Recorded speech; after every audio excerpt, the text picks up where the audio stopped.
Assalamualaikum warahmatullahi wabarakatuh. Bagaimana kabarnya anak-anakku yang soleh dan solehah? Semoga sehat semuanya ya. Dalam lindungan Allah Subhanahu wa Ta'ala, amin ya Rabbal 'Alamin.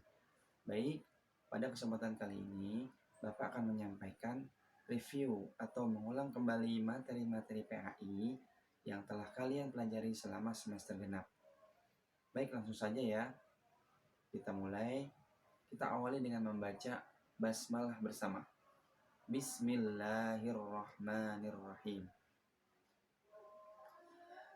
Baik, materi yang pertama yaitu pelajaran 6. Kita belajar tentang surat Al-Fil, yang mana surat Al-Fil yaitu surat ke-105, diturunkan saat Nabi sedang berada di Mekah.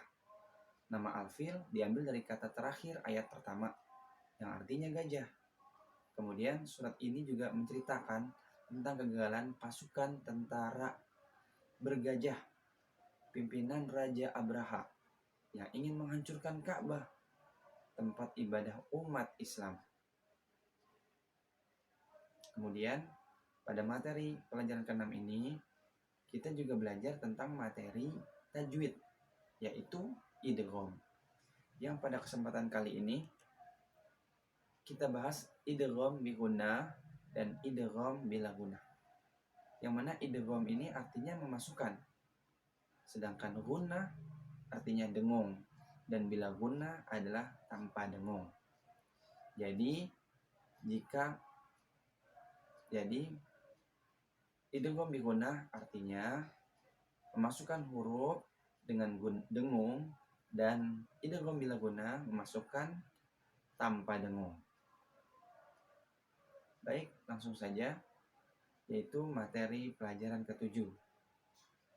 Di materi pelajaran ke-7 kita mengenal Rasul-Rasul Allah, yang mana di dalam materi 7 tersebut juga kita mempelajari tentang pengertian Nabi dan Rasul, yang mana Nabi yaitu adalah orang yang mendapatkan wahyu dari Allah Subhanahu wa Ta'ala untuk dirinya sendiri, sedangkan Rasul mendapatkan wahyu untuk dirinya sendiri juga untuk disampaikan kepada umatnya.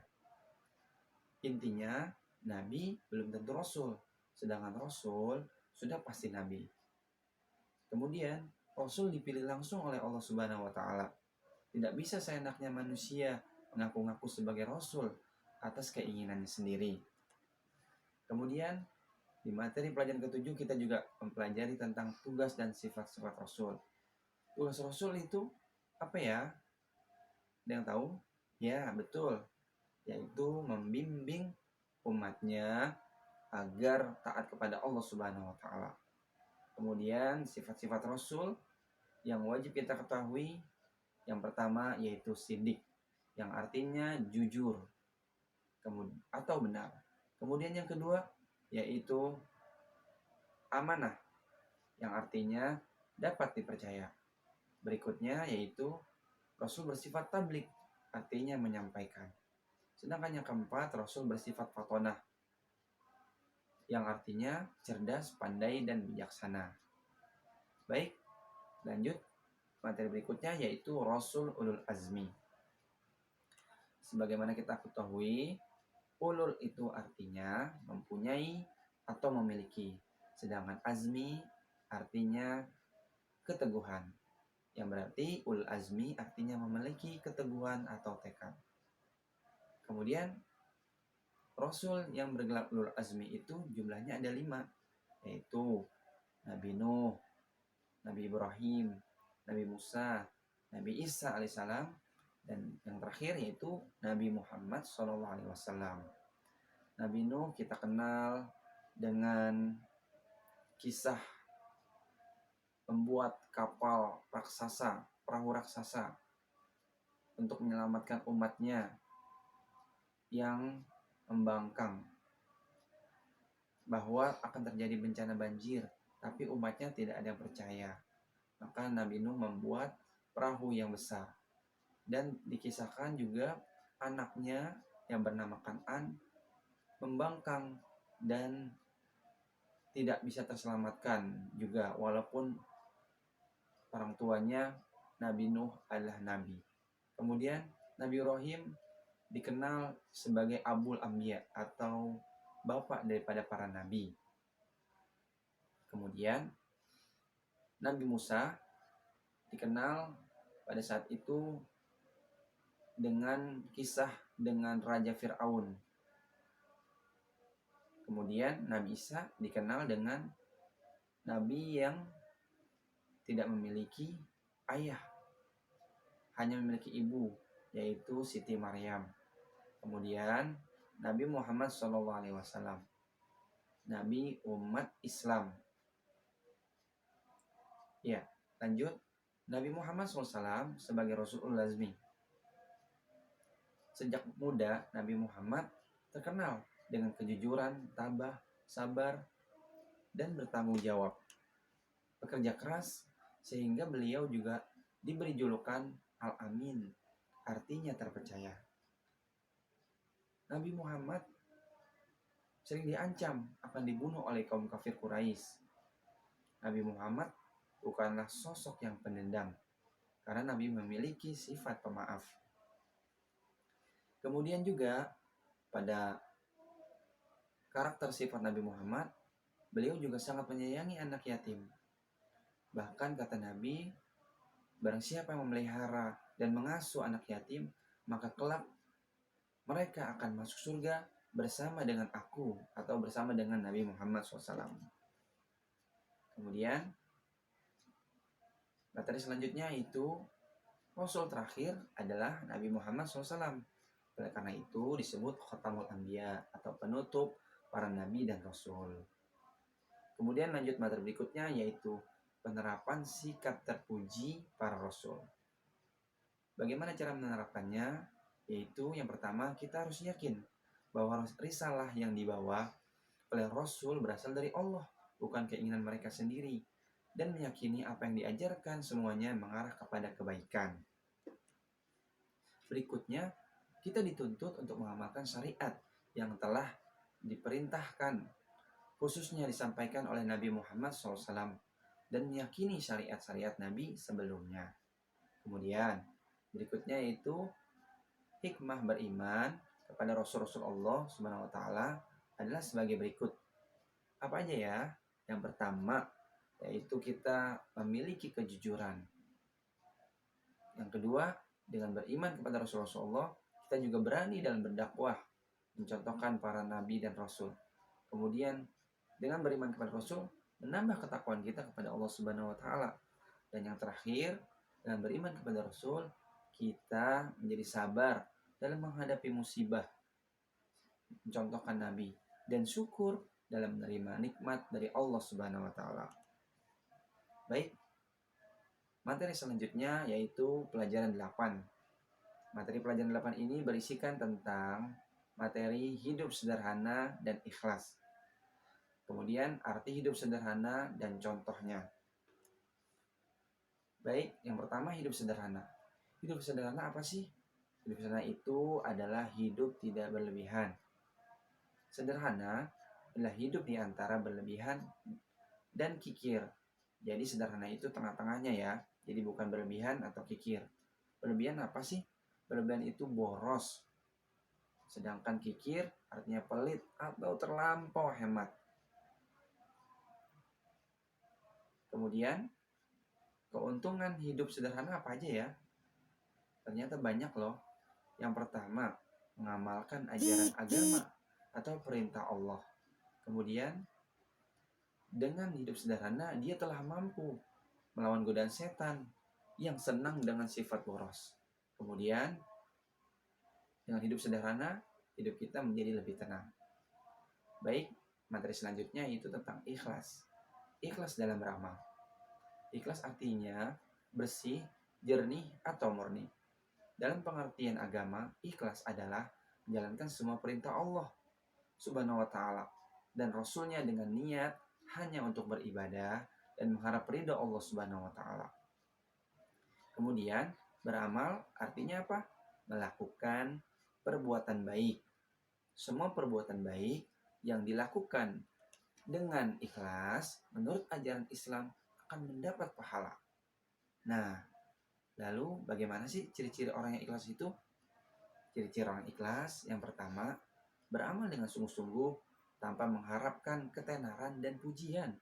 Kemudian, orang yang ikhlas itu ciri-cirinya yaitu beramal dengan tekun dan rajin semata-mata karena melaksanakan perintah Allah Subhanahu wa taala.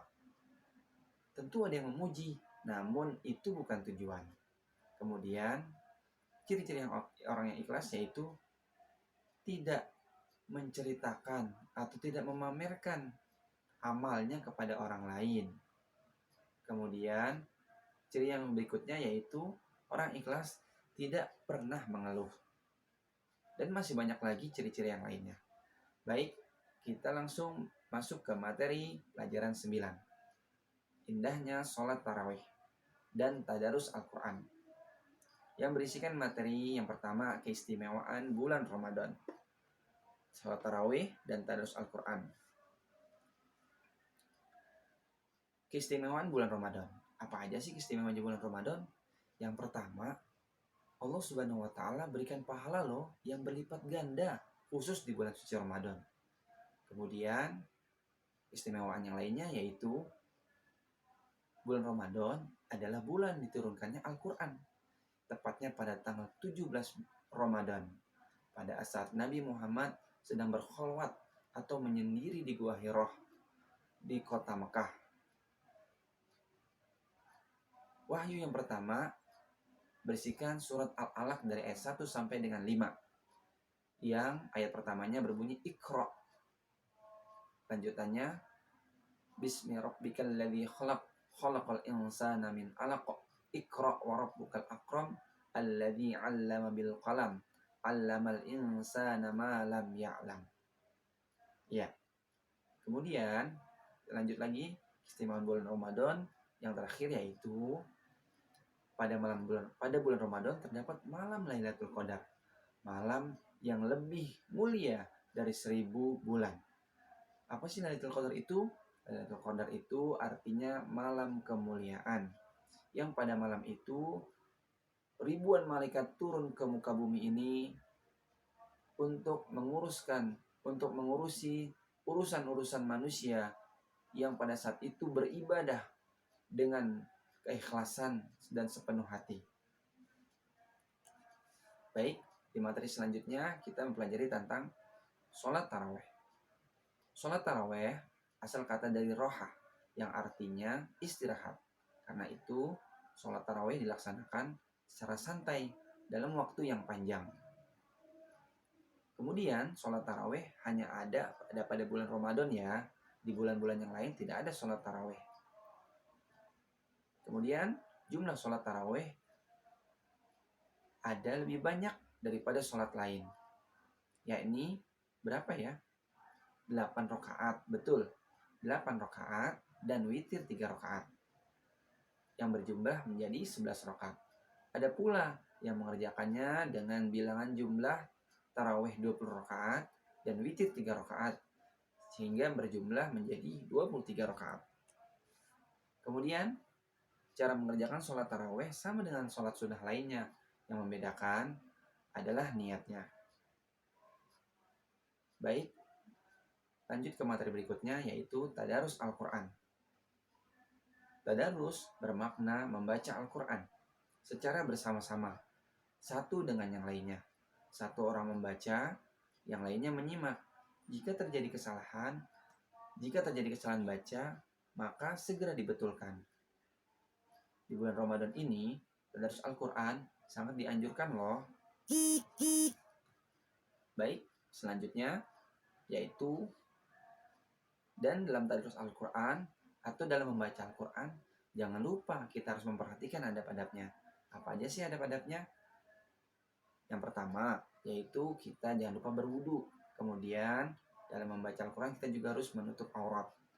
Dan adab Al-Quran berikutnya yaitu kita tempatkan Al-Quran di tempat yang lebih tinggi. Artinya, tidak seukuran kaki kita. Lebih tinggi daripada dengkul kita apabila kita pegang. itu bukti bahwa kita memuliakan kitab suci Al-Quran. Kemudian dalam membaca Al-Quran dimulai dengan ta'awuz dan basmalah. Kemudian setelah membaca Al-Quran diakhiri dengan membaca Shadaqallahul Azim. Dan dalam membaca Al-Quran juga harus tenang, tartil dan fasih. Jangan terburu-buru agar terhindar dari kesalahan dalam membaca Al-Quran. Kemudian apa aja sih manfaat dari tadarus Al-Quran? Manfaatnya yaitu dia akan menolong dan memberikan syafaat pada hari kiamat kepada orang yang senang membaca Al-Quran. Kemudian manfaat yang lain, orang yang senang membaca Al-Quran hatinya akan merasa tenang dan tidak takut dalam menghadapi urusan-urusan masalah di dunia ini. Next, yaitu kita berlanjut ke materi yang terakhir, yaitu pelajaran 10, yaitu kisah teladan Luqman. Pada materi yang terakhir ini kita mempelajari tentang teladan Luqman dan juga nasihat Luqman terhadap anaknya. Teladan Luqman. Yang pertama kita ketahui beliau adalah seorang hamba yang soleh dan patut diteladani. Nama lengkapnya siapa ya? Yaitu adalah Luqman ibnu Anka bin Sadun. Sedangkan anaknya bernama Tharan. Beliau berkebangsaan Habsyi, berasal dari kota Sudan. Hidup Luqman yaitu sampai 1000 tahun loh, dan hidupnya sampai zaman Nabi Daud alaihissalam.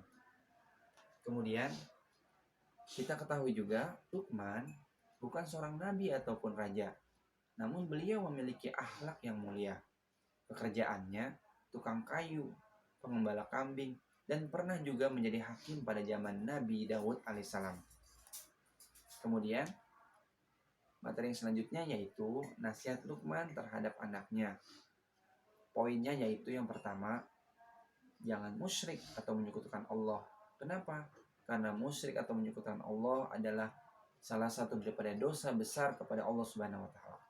Yang kedua, nasihat Luqman kepada anaknya yaitu hendaklah berbuat baik kepada kedua orang tua. Kenapa kita harus berbuat baik kepada orang tua? Karena orang tua kita yang telah membesarkan kita dari sejak masa kandungan, dari sejak lahir sampai membesarkan kita, memberi makan kita sampai kita besar. Sehingga wajiblah kita harus berbakti kepadanya dan berbuat baik kepada keduanya. Lanjut, nasihat Luqman kepada anaknya yang berikutnya itu hindari perbuatan dosa. Kenapa kita harus menghindari perbuatan dosa? Karena perbuatan apapun yang kita lakukan di dalam dunia ini, walaupun sekecil apapun, akan ada balasannya. Baik itu perbuatan dosa ataupun perbuatan baik, semua akan ada balasannya. Jadi, kita harus menghindari perbuatan dosa. Karena sekecil apapun perbuatan dosa yang kita lakukan, pasti akan ada balasannya di hari kiamat nanti. Baik, selanjutnya nasihat Luqman kepada anaknya yaitu hendaklah berbuat kebaikan. Pada hal ini yaitu Luqman nasihati anaknya untuk mendirikan sholat, untuk menegakkan sholat. Kenapa? Karena sholat merupakan tiang agama. Apabila kita mendirikan sholat, maka kita telah menegakkan agama. Kalau apabila kita meninggalkan sholat, kita akan meruntuhkan agama kita sendiri. Berikutnya, nasihat Luqman terhadap anaknya yaitu jangan angkuh dan sombong. Kenapa kita tidak boleh angkuh dan sombong? Karena sombong itu adalah sifat Allah Subhanahu wa taala dan tidak boleh dimiliki oleh makhluknya. Karena sombong merupakan sifat yang berlebihan untuk manusia. Allah tidak suka manusia yang bersifat berlebihan. Maka itu Allah sangat suka, sangat senang kepada manusia yang rendah hati, tawadu, baik hati, dan tidak sombong. Baik demikian, itulah review materi-materi PAI yang telah kita pelajari selama semester genap ini, mulai dari tadi materi pelajaran 6 sampai dengan materi pelajaran ke-10. Mungkin itu saja yang bisa Bapak sampaikan. Mudah-mudahan bisa bermanfaat dan bisa kalian pelajari lebih detail lagi. dan bisa kalian ulang-ulang lagi. Itu saja bisa Bapak sampaikan. Bapak akhiri. Wassalamualaikum warahmatullahi wabarakatuh.